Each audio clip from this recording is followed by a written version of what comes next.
In this video tutorial, I'm going to show you how we can start to detect objects using our LEGO Spike Prime robots. And to do that, we're going to be using this object on the screen right now called the ultrasonic sensor. It's informally known as the eyes of the robot because it can detect objects in front of it. So how the ultrasonic sensor works is it basically sends out a really high frequency sound wave from one of the two openings at the front of the sensor. That sound wave comes out at about 40 kilohertz, which is way too high for the human ear to pick up. Okay, now when that sound wave is sent out, it travels through the air and it eventually bounces off an object in front of it, and the echo made by that sound will return back to the other opening in the sensor. And what it does is it measures how long it takes for that sound to travel out to the object and then back to the sensor, and that will give the robot an indication on how far away the object is in front of it. A better way to explain that is to look at this picture here.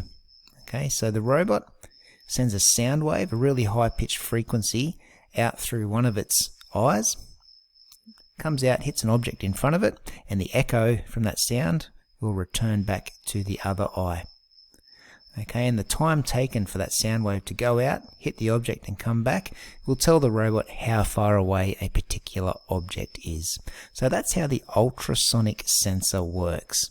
And that's what we're going to be using today to detect objects in front of our bot. So what I want you to do now is just pop over to the LEGO Education app and make yourself a new project. Today's project, let's give it the name Detecting Objects. And we're going to be using word block coding again as always. So click on create and we are good to go. Now if you haven't done so already, make sure your robot is connected to your computer either via Bluetooth or through the white USB cable. So you can see mine's connected already. And what we're going to be using today are the eyes here, so the ultrasonic sensor in port C, as well as the two motors that are in A and B. They're the wheels on my robot that make him move. The other two sensors aren't important, but just ports A, B and C are the ones we need to be aware of today. You might have your motors and your eyes plugged into different ports, which is fine. Just make sure you're aware of that when you're doing your coding.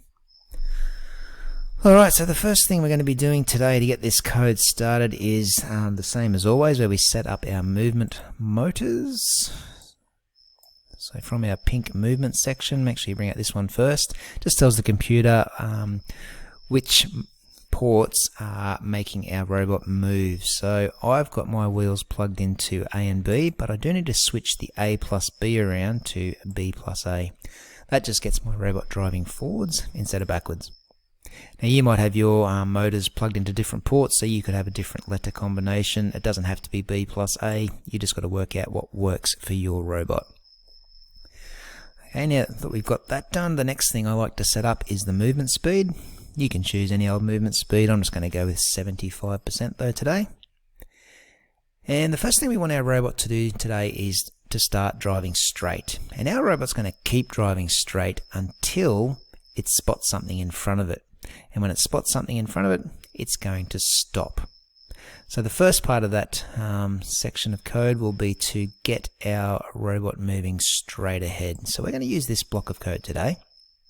This block of code tells our robot what way it needs to be driving. And in this case, we're going to be going straight, so the up arrow. And it tells the computer that, it tells the robot that it needs to just keep driving. There's no end to this program at the moment. It's just going to keep on driving straight. This is the block of code we've used in the past, and we've told it to move straight, but only for a limited amount of time or a limited distance. Okay, so it's a similar block of code, but this one just keeps going. And what we want our robot to do, we want it to keep driving straight until it spots something. So we need to wait until there's something in front of the sensor. So to put that into code, we need to go down to this orangey coloured section called Control. And in here, under the Control section, we've got a block of code called Wait Until. And inside of this Wait Until, we can add a second section of code. And we're going to be adding something from the Sensors area.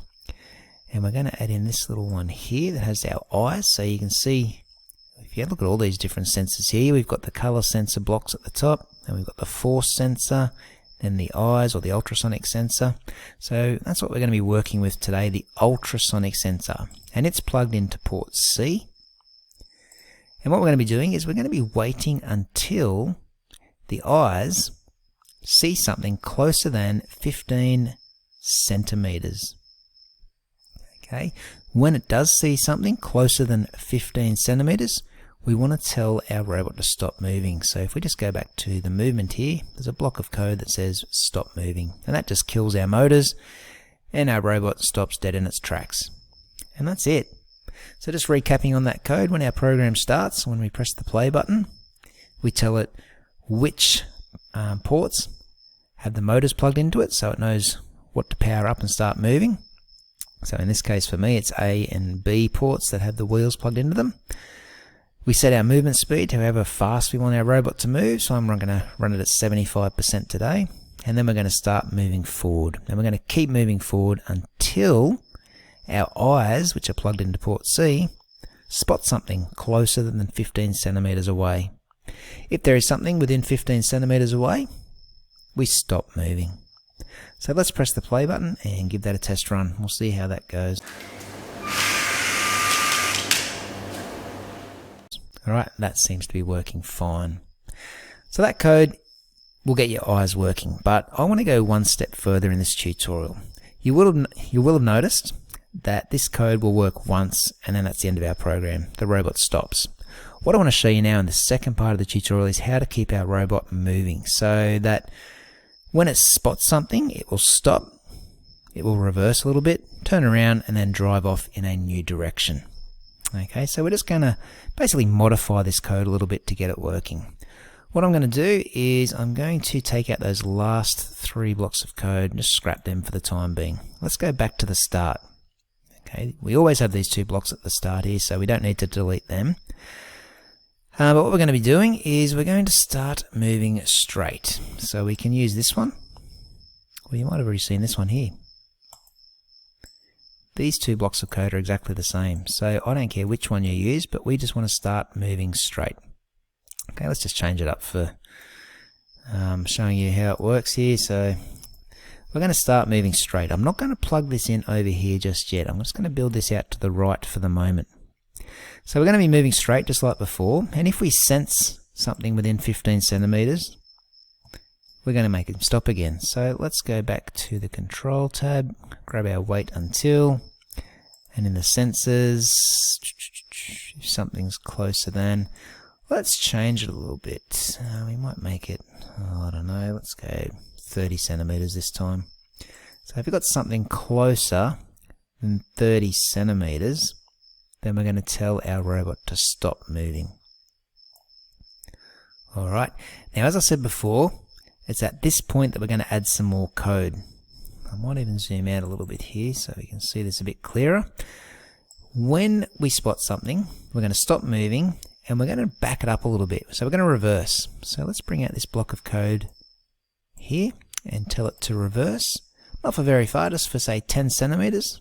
So it doesn't hit the object, it just moves away from it for 10 centimeters. And then we're going to spin on the spot. So you can either move left or right, it doesn't matter. So I'm just going to turn left. And only a little turn, so maybe 5 centimeters.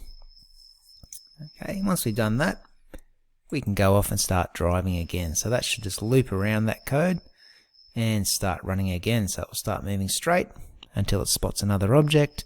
It will stop. It will reverse 10 centimeters, turn around to the left for 5 centimeters, and then start doing it all over again.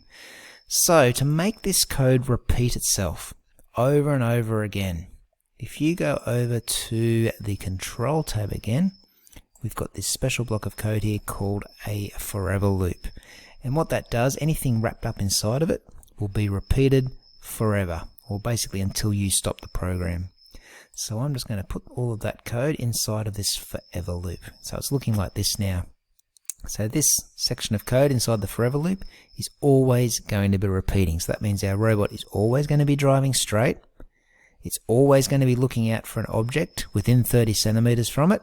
And if it does spot an object 30 centimeters or less away, it'll stop moving, it'll just back it up 10 centimeters and then turn, basically spin on the spot for 5 centimeters and then start driving forward again in that new direction.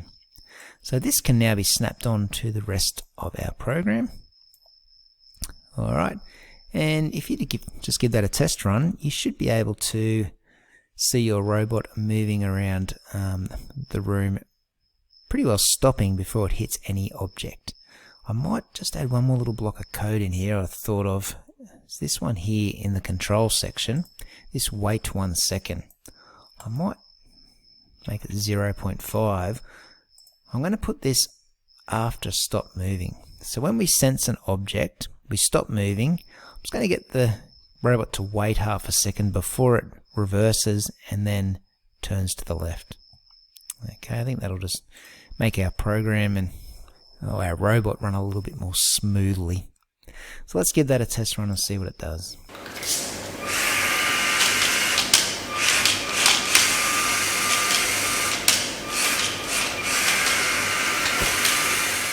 And that's looking pretty good. Okay, so we could run all day there, just driving around and avoiding obstacles. So that's what I'm going to show you in this video. You now know how to detect obstacles using that ultrasonic sensor.